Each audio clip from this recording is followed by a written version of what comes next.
কিংবা কাছে, দাঁড়িয়ে কিংবা বসে, যে যেখানে আছেন সবাইকে আমার নমস্কার। আমি নির্মল আবার চলে এসেছি নতুন একটি বিষয় নিয়ে কথা বলতে। তবে আজকের এই বিষয়টা একটু অন্য স্বাদের। মানে যারা ক্রিপ্টো মার্কেটে বিটকয়েন নিয়ে ট্রেডিং করেন তাদের জন্য আজকের এই বিষয়টা। তো কিছু কিছু লোক বলে যে ক্রিপ্টো মার্কেটে নাকি খুব বেশি প্রফিট হয় এবং লসও হয়। তো ক্রিপ্টো মার্কেটে প্রফিট করা সেটা হলো ভাগ্যের ব্যাপার। তো আজকে আমরা সেই ভাগ্য নিয়ে কথা বলবো। ভাগ্য মানে অ্যাস্ট্রোলজি।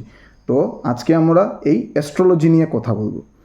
কিভাবে অ্যাস্ট্রোলজি আমাদেরকে সাহায্য করে, মানে অ্যাস্ট্রোলজির সাহায্য নিয়ে আমরা আগাম কিভাবে এই মার্কেট সম্বন্ধে আমরা সিদ্ধান্ত নিতে পারি, সেটা আমি আজকে আপনাদের সাথে তুলে ধরব। গত 17ই মে মানে গতকালকে, যেটা চলে গেছে, গতকালকের ডে হাই এবং ডে লোটা আপনারা একটি জায়গায় মার্ক করে রাখবেন। মানে কথাটা বোঝা গেছে তো? গতকালকে 17ই মের যে বিটকয়েনের ডে হাই এবং ডে লো ছিল সেটা একটা জায়গায় মার্ক করে রাখবেন।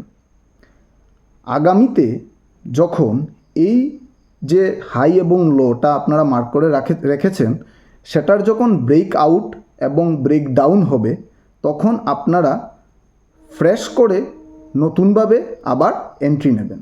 তখন দেখবেন তেমন লস হবে না। আশা করি আপনারা যখন লস হবে না ট্রাই করে দেখুন, ভালো লাগবে। আর একটি কথা, যে এই চ্যানেলটিকে আপনারা লাইক এবং সাবস্ক্রাইব করবেন, তাহলে এরকম মজার আরও নতুন নতুন বিষয় নিয়ে আমি হেল্পফুল ভিডিও বানিয়ে আপনাদের সাথে আবার হাজির হব। আজকের মতো বিদায়, নমস্কার।